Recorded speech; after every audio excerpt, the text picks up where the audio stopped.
देश विदेश की सच्ची खबर सच के साथ। आप देख रहे हैं नेशनल इंडिया न्यूज। सिलीगुड़ी की ईशानी चटर्जी ने आईसीएसई बोर्ड परीक्षा में इतिहास रच दिया है। उन्होंने बंगाली में 100 में से 100 अंक हासिल कर रिकॉर्ड बनाया। ईशानी ने देश भर में 8वां स्थान प्राप्त किया है। इतिहास, भूगोल और अंग्रेजी साहित्य में भी उन्हें पूर्ण अंक मिले हैं। ईशानी ने अपनी सफलता का श्रेय मां आनंदिता चटर्जी को दिया। वह भविष्य में आर्टिफिशियल इंटेलिजेंस में शोध करना चाहती हैं। सफलता की इस खुशी में सिलीगुड़ी के विधायक शंकर घोष ईशानी के घर पहुंचे और उन्हें सम्मानित कर बधाई दी।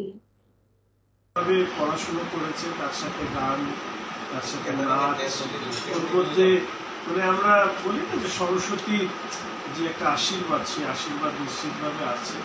আমি ওর সাফল্য কামনা করি ভবিষ্যতে, এবং শুনলাম যে ওর পড়াশোনার ক্ষেত্রে ও ইঞ্জিনিয়ারিং যেতে চায়, অর্থাৎ ইঞ্জিনিয়ার হতে চায়। তো আমি ব্যক্তিগতভাবে মেডিকেল বা ইঞ্জিনিয়ার যারাই হয়েছে না কেন, তাদের ক্যাম্পাসে যেহেতু থেকেছে, আমার বন্ধু বান্ধবরা আছে, বান্ধবীরা আছে, তো আমি দেখেছি যারা পড়াশোনায় ভালো হয় তারা অনেক দিক থেকে ভালো হয়। হয়তো কোনো একটার মধ্যে দিয়ে তারা তাদের প্রতিভা সামনে আসে, অন্যগুলো চাপা পড়ে যায়। আমি চাইবো যেটাই ও করুক না কেন, তার সাথে সাথে ওর শিল্পী মানসিকতা সেটা যেন কখনো হারিয়ে না যায়। এবং আবার বলবো 100তে 100 পাওয়া বাংলা মাধ্যমেই কঠিন, সেখানে ইংরেজি মাধ্যমে 100তে 100 নিয়ে আসা সত্যি আমাদের প্রত্যেকের কাছে গর্বের।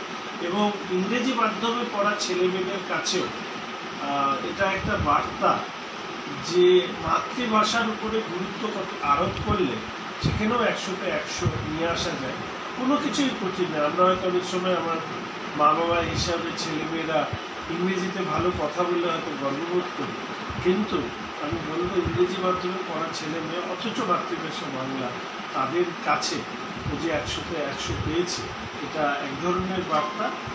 নিজের ভাষাকেও তত পরিমাণ আমরা সম্মান করা দরকার যে পরিমাণ আমরা অন্য ভাষাকেও সম্মান প্রস্তুত থাকি।